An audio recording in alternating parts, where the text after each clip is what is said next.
Hello বন্ধুরা, Sulata cooking রেসিপির পক্ষ থেকে সকলকে জানাই স্বাগত। আজকে কিন্তু আমি শোল মাছের মজার একটি রেসিপি নিয়ে হাজির হয়েছি। 1 চামচ পোলাও চাল দিয়ে যে এত মজা করে এই রান্নাটা হয়, বন্ধুরা না দেখলে কিন্তু মিস করবেন। এখানে নিয়েছি আমি বেশ কিছুটা পরিমাণে শোল মাছ। মাছটাকে কিন্তু আমি কেটে ধুয়ে এর মধ্যে দিয়েছি স্বাদ মতো লবণ।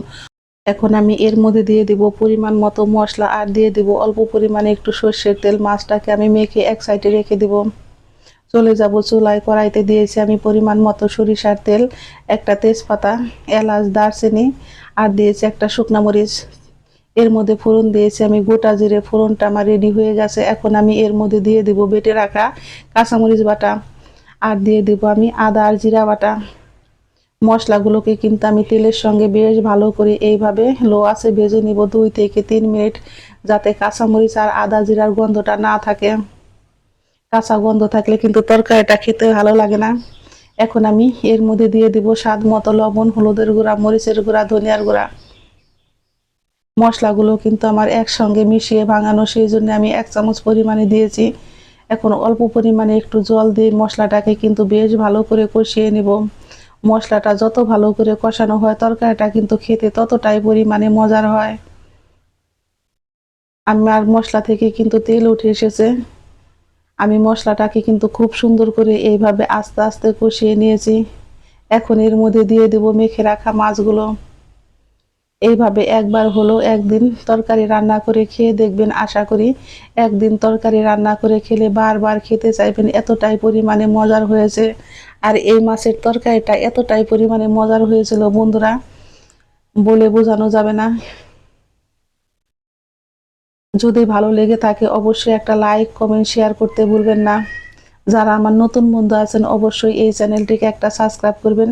আমার নতুন এবং পুরাতন সকল বন্ধুদের জানাই আমি অসংখ্য ধন্যবাদ। মাছটাকে কিন্তু আমি খুব সুন্দর করে আস্তে আস্তে কষিয়ে নিয়েছি। মাছ থেকে কিন্তু আমার এইভাবে তেল উঠে এসেছে, দেখতেই পারছেন। আর এইভাবে মাছটা যদি 4 থেকে 5 মিনিট সুন্দর করে কষানো হয় আস্তে আস্তে, তাহলে মাছটা খেতেও কিন্তু বেশ মজার হয়। এখন আমি একটা মশলা বেটে নিব। আমি পোলাও চাল, জিরা, এলাচ, দারচিনি এগুলোকে কিন্তু আমি একটু তেল দিয়ে খুব সুন্দর করে ভেজে নিয়েছি। এখন শিলপাটায় এগুলোকে কিন্তু আমি মিহি পেস্ট তৈরি করে নিব। আর এই মশলাটা দেওয়ার জন্যই কিন্তু এই শোল মাছের তরকারিটা এতটাই পরিমাণে মজার হয়। আর দেখতেই পারছেন মাছটাকে কিন্তু আমি বেশ সময় ধরে খুব সুন্দর করে এইভাবে কষিয়ে নিয়েছি। মাছটা যত ভালো করে কষানো হবে বন্ধুরা, এই মাছের তরকারি কিন্তু খেতে ততটাই পরিমাণে মজার হয়। এখন আমি অল্প পরিমাণে আবার জল দিয়ে মাছটাকে কিন্তু 2 থেকে 3 মিনিট আবার আমি কষিয়ে নিব। মাছটা আমার সুন্দর করে কষানো হয়ে গেছে। এখন আমি দিয়ে দিব পরিমাণ মতো ঝোল। ঝোলটা দিয়ে কিন্তু আমি মাছগুলোকে আবারও একটু নেড়ে দিব। এই রান্নাটা করা কিন্তু একদম সহজ, অথচ পুরানো দিনের এই রান্না খেতে হয় দুর্দান্ত মজার। আমার মায়ের হাতের এই শোল মাছের তরকারিটা বন্ধুরা এতটাই পরিমাণে মজার হয়। আজকে আমার মায়ের রেসিপিটা আপনাদের সাথে শেয়ার করলাম। এখন ঢাকনা দিয়ে ঢেকে আমি তরকারিটাকে কিন্তু খুব সুন্দর করে রান্না করে নিব। ফিরছি বন্ধুরা কিছুক্ষণ পরে। এখন ঢাকনাটি তুলে এর মধ্যে দিয়ে দিব কাঁচা পাকা কাঁচামরিচ, আস্ত কাঁচামরিচ। মরিচটা দিয়ে কিন্তু আমি তরকারিটাকে আবারও এইভাবে একটু নেড়ে দেব। লবণটা দেখে নিব ঠিক আছে কিনা। লবণটা একদম ঠিক আছে। আমি আবারও ঢাকনা দিয়ে ঢেকে 2 থেকে 3 মিনিট খুব সুন্দর করে রান্না করে নিয়েছি। এখন এর মধ্যে দিয়ে দেব বেটে রাখা মশলা। এই মশলাটা দেওয়ার জন্যই কিন্তু তরকারিটা ঘন হবে আর তরকারিটা খেতেও হয় কিন্তু দুর্দান্ত মজা। আজকে আমার বরমশাই কিন্তু খেয়েছে অনেক তৃপ্তি করে, কারণ ওর কাছে এই শোল মাছটা অনেক পছন্দ। আর রান্নাটাও কিন্তু অনেক ভালো হয়েছে। একবার হলো রান্না করে খেয়ে আমাকে কমেন্ট বক্সে জানাবেন যে কার কেমন লেগেছে। আমি এইভাবে আবারও কিন্তু 4 থেকে 5 মিনিট একটু রান্না করে নিব।